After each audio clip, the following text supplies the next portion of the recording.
Episode 2 में हमने देखा था कि बाकी टीम मेंबर्स उस डंजन से निकल जाते हैं। अब जिन्वू वहां पर अकेला था और सभी स्टैच्यूज उस पर अटैक कर देते हैं। वो बुरी तरह जख्मी हो गया था, उसकी एक बाजू भी कट चुकी थी और अब वो मरने वाला ही था। अचानक उसके सामने एक विंडो स्क्रीन आती है जिस पर लिखा हुआ था कि सीक्रेट क्वेस्ट कंप्लीट हो गई है और तुमने प्लेयर बनने की क्वालिफिकेशन हासिल कर ली है। अगर तुम ये एक्सेप्ट नहीं करोगे तो 1 सेकंड से पहले तुम्हारा दिल काम करना बंद कर देगा। और जिन्वू उसे एक्सेप्ट कर लेता है। अब एपिसोड 3 में हम देखते हैं कि जिन्वू अचानक नींद से जागता है। अपने चारों तरफ देखने से उसे मालूम होता है कि वो हॉस्पिटल में एडमिट है। वो अपनी बाजू की तरफ देखता है तो उसकी बाजू वापस आ गई थी। जिन्वू के पाँव को भी कुछ नहीं हुआ था और उसकी बॉडी पर भी कोई चोट का निशान नहीं था। वो सोचने लगता है कि शायद वो एक सपना देख रहा था। तभी रूम का दरवाजा खुलता है और 2 लोग अंदर आ जाते हैं। उनमें से एक बताता है कि वो हंटर्स एसोसिएशन में सर्विलेंस टीम का मैनेजर है। वो अपना नाम वू जिनचुल बताता है और उसके साथ उसका असिस्टेंट कंग था। जिन्वू सोचता है भला सर्विलेंस वालों को मेरे साथ क्या काम हो सकता है। जिनचुल जिन्वू को बताता है कि वो 3 दिन से बेहोश पड़ा था। ये सुनकर जिन्वू चौंक जाता है। फिर वो उनसे सॉन्ग और जूही के बारे में पूछता है कि उन दोनों का क्या हुआ,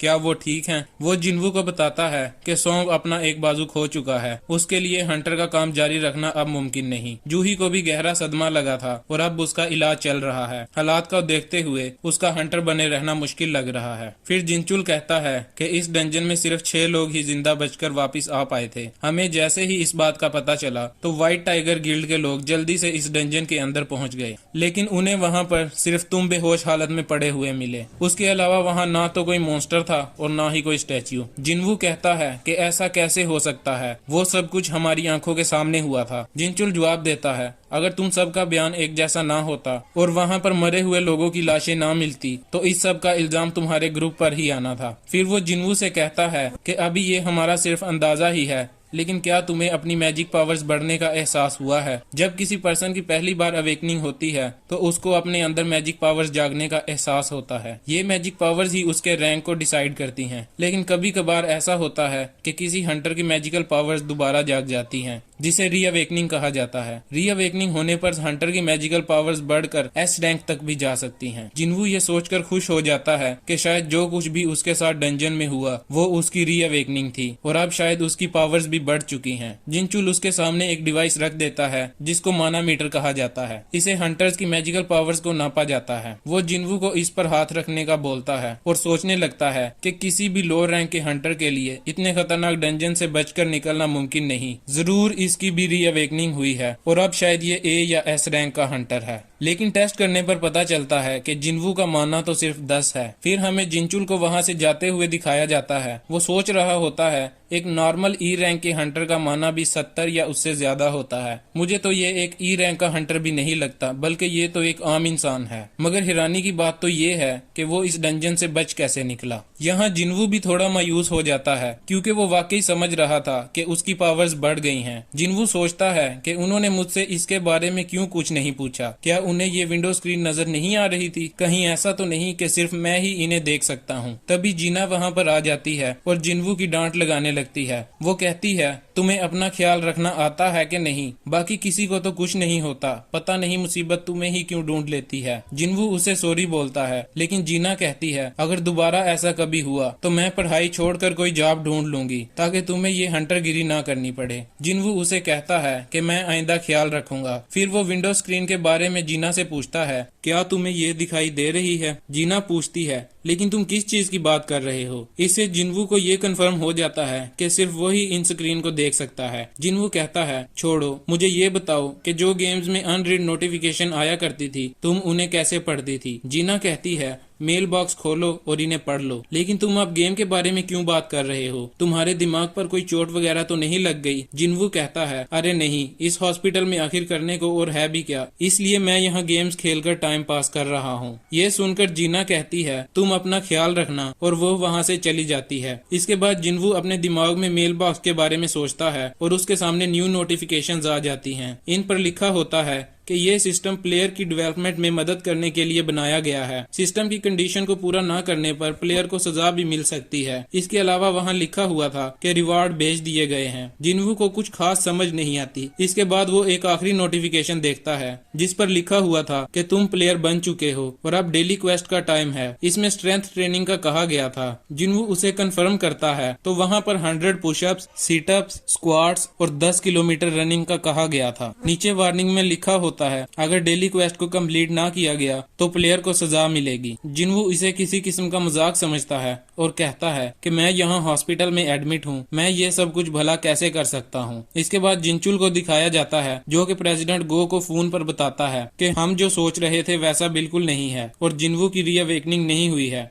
प्रेसिडेंट गो उसे कहता है कि डंजन सीक्रेट से भरे हुए हैं, हम इनके बारे में अभी तक मुकम्मल तौर पर नहीं जानते हैं, तुम इसे स्पेशल केस बनाकर जांच के लिए अपने डेटा बैंक में शामिल कर लो। इसके बाद हमें हंटर्स गिल्ड के हेडक्वार्टर का सीन दिखाया जाता है जहां पर मिस्टर चोई चाहीन को एक डंजन में एज अ इंस्ट्रक्टर जाने का बोल रहे होते हैं। असल में ये हंटर्स गिल्ड में भर्ती हुए नए हंटर्स के लिए एक ट्रेनिंग रेड थी। मिस्टर चोई कहते हैं कि हंटर्स गिल्ड देश की 5 सबसे बड़ी गिल्ड्स में से एक है। माना कि हंटर की पावर को बढ़ाया नहीं जा सकता, लेकिन हम उनके स्किल को तो बेहतर बना सकते हैं ताकि वक्त आने पर हम पूरी तरह तैयार रहें। फिर शहर में दिखाया जाता है जहां अचानक सड़क के बीचों बीच एक गेट ओपन हो गया था जिसकी वजह से बहुत बड़ा ट्रैफिक जाम लग जाता है। वहां पर खड़े सिविलियंस कहते हैं कि काश हंटर इस पोर्टल के बारे में जल्दी कुछ करें। फिर सीन हॉस्पिटल में आ जाता है जहां जिन्वू आराम से सो रहा था। तभी घड़ी में 12 बजते हैं और उसके सामने विंडो अपीयर हो जाती है जिस पर लिखा होता है कि डेली क्वेस्ट का टाइम खत्म हो गया है। क्योंकि जिन्वू ने आज की क्वेस्ट कंप्लीट नहीं की थी इसलिए उसको अब सजा मिलने वाली थी। तभी जमीन हिलने लगती है और जिन्वू वहां से गायब होकर एक रेगिस्तान जैसी जगह पर पहुंच जाता है। जिन्वू ये देखकर हैरान रह जाता है और सोचता है मैं तो हॉस्पिटल में था, ये मैं कहाँ आ गया, क्या मैं कोई सपना देख रहा हूँ। वो मुड़कर पीछे देखता है तो एक बहुत बड़ा रेगिस्तानी सेंटीपीड उस पर अटैक करने ही वाला था और स्क्रीन दोबारा ओपन होती है जिस पर 4 घंटे का काउंटडाउन चल रहा था और लिखा हुआ था कि अपने आप को बचाओ। ये देखकर जिन्वू की हालत पतली हो जाती है और वो वहां से भागना शुरू कर देता है। यहाँ हॉस्पिटल की नर्सेज जिन्वू के कमरे में आ जाती हैं और देखती हैं कि वो वहां मौजूद नहीं है। फिर वो उसको पूरे हॉस्पिटल में तलाश करने लग जाती हैं और वहाँ जिन्वू को भागते भागते 2 घंटे गुजर गए होते हैं। वो किसी तरह अपने आप को बचा रहा था। वो सोचता है कि जो भी हो मुझे भागते रहना होगा। जिन्वू भागते भागते एक रेत की पहाड़ी पर चढ़ जाता है लेकिन वहाँ से एक और सेंटीपीड निकल आता है और जिन्वू फिसल कर नीचे गिर जाता है। वो जिस तरफ भी जा रहा था वहां से और भी जायंट सेंटीपीड निकल आते हैं। इसी तरह भागते भागते 4 घंटे का टाइम कंप्लीट हो जाता है और वो अपने रूम में वापस ट्रांसपोर्ट हो जाता है। जिन्वू की हालत बहुत खराब हो गई थी और वो अपनी सांस से सांस भी नहीं मिला पा रहा था। तभी उसके सामने एक विंडो ओपन होती है जिस पर लिखा हुआ था पेनल्टी क्वेस्ट कंप्लीटेड और लिखा हुआ था कि क्वेस्ट कंप्लीट करने का रिवार्ड रिसीव हो गया है, अपना रिवार्ड चेक करें। फिर जिन्वू बेहोश हो जाता है। इसके बाद हमें जूही को दिखाया जाता है जो कि फोन पर हंटर्स एसोसिएशन से बात कर रही थी।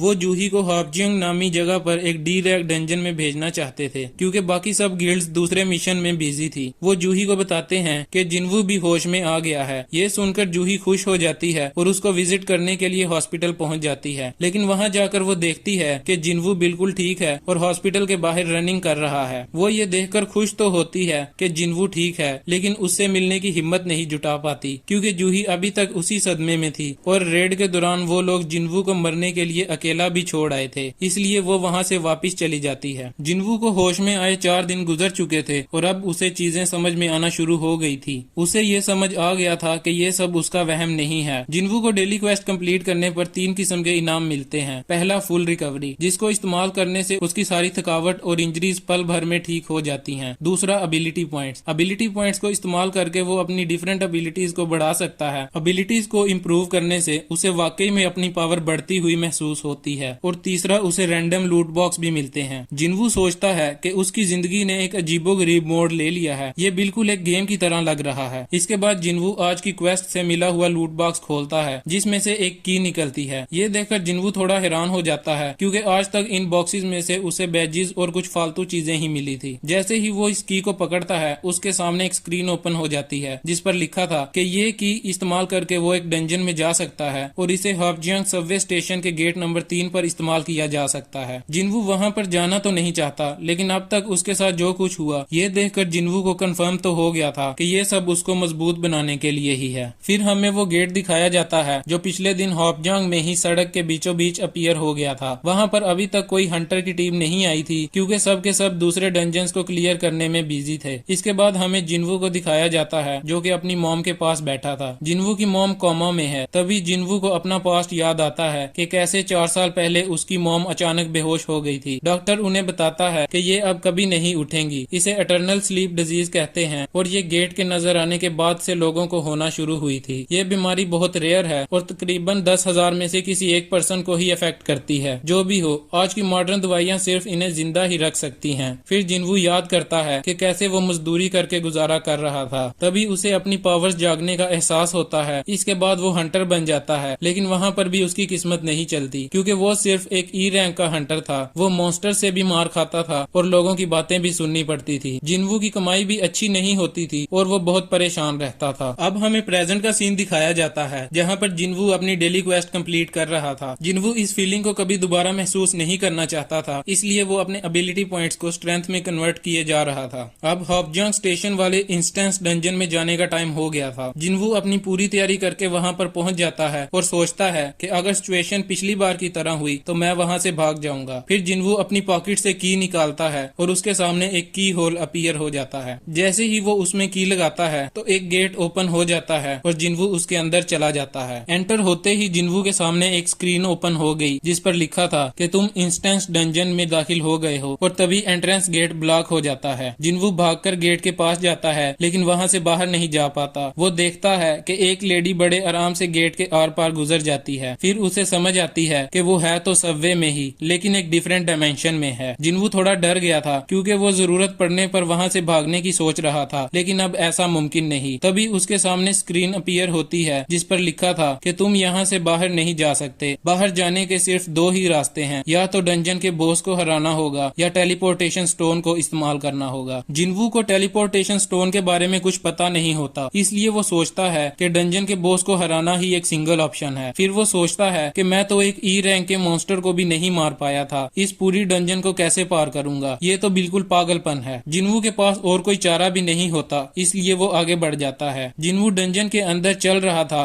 कि अचानक उसके सामने 3 गोबलिन आ जाते हैं। उन्हें देखकर जिनवू की हालत खराब हो जाती है क्योंकि वो सोचता है कि पिछली बार एक गोबलिन ने ही मुझे बुरी तरह जख्मी कर दिया था और अब तो ये 3 हैं। वो तीनों गोबलिन जिनवू पर अटैक करना स्टार्ट कर देते हैं और जिनवू किसी तरह उनके अटैक को डॉज कर रहा था। तीनों गोबलिन जिनवू पर अटैक किए जा रहे थे और उस पर भारी पड़ने लगते हैं। एक गोबलिन जंप लगाकर जिनवू पर अटैक करता है तो जिनवू जमीन पर गिर जाता है। इससे जिनवू को गुस्सा आ जाता है और वो चिल्लाते हुए अपने डैगर से उस गोबलिन पर अटैक कर देता है और अपना डैगर उसके सीने में घुसा देता है, जिससे वो गोबलिन वहीं पर मर जाता है। जिनवू कहता है एक तो गया, अब 2 और बाकी हैं। फिर बाकी के 2 गोबलिन्स भी जिनवू पर अटैक कर देते हैं। जिनवू मौका देखकर अपने डैगर से गोबलिन के सर पर अटैक करता है, जिससे दूसरा गोबलिन भी मारा जाता है। फिर जिनवू भागकर चाकू को हवा में घुमाता हुआ तीसरे गोबलिन को 2 टुकड़ों में काट देता है। तीनों गोबलिन्स मर चुके थे और जिनवू वहाँ खड़ा हुआ कहता है कि मेरी ताकत अब पहले से बढ़ चुकी है। जिनवू अभी ये सोच ही रहा था कि तभी पीछे से एक वुल्फ की तरह का मॉन्स्टर दीवार को तोड़कर वहाँ पर आ जाता है और जिनवू पर अटैक कर देता है, जिससे जिनवू का डैगर टूट जाता है। जिनवू उसे देखते ही महसूस कर लेता है कि ये उन गोबलिन से कहीं ज्यादा ताकतवर है। हमें दिखाया जाता है कि मॉन्स्टर का नाम स्टील फैंग्ड लाइकन है। जिनवू बहुत ज्यादा डर जाता है और उसकी टांगें कांपना शुरू कर देती हैं। वो वुल्फ बड़ी तेजी के साथ भागता हुआ जिनवू पर अटैक करता है। जिनवू उसे डॉज करने की पूरी कोशिश करता है, लेकिन फिर भी उसके चेहरे पर कट लग जाता है। जिनवू सोचता है कि यहाँ कोई हीलर भी नहीं है, अगर मैं एक बार भी जख्मी हुआ तो गेम खत्म हो जाएगी और मैं यहीं पर मारा जाऊंगा। अब जिनवू के पास कोई वेपन भी नहीं है। तभी वो वुल्फ बड़ी तेजी के साथ जिनवू की तरफ भागता हुआ आता है और छलांग लगाकर उस पर अटैक करने लगता है। इसी के साथ एपिसोड 3 का एंड होता है। अगर आपको वीडियो पसंद आई है तो प्लीज वीडियो को लाइक करें और चैनल को सब्सक्राइब करें ताकि आपको आने वाली वीडियोस की अपडेट मिलती रहे। एपिसोड 4 में हम देखेंगे कि जिनवू बिना वेपन के इस वुल्फ के साथ कैसे लड़ेगा और इस डंजन में सर्वाइव कर पाएगा या नहीं। So stay tuned for more exciting episodes of Solo Leveling. See you soon. Bye.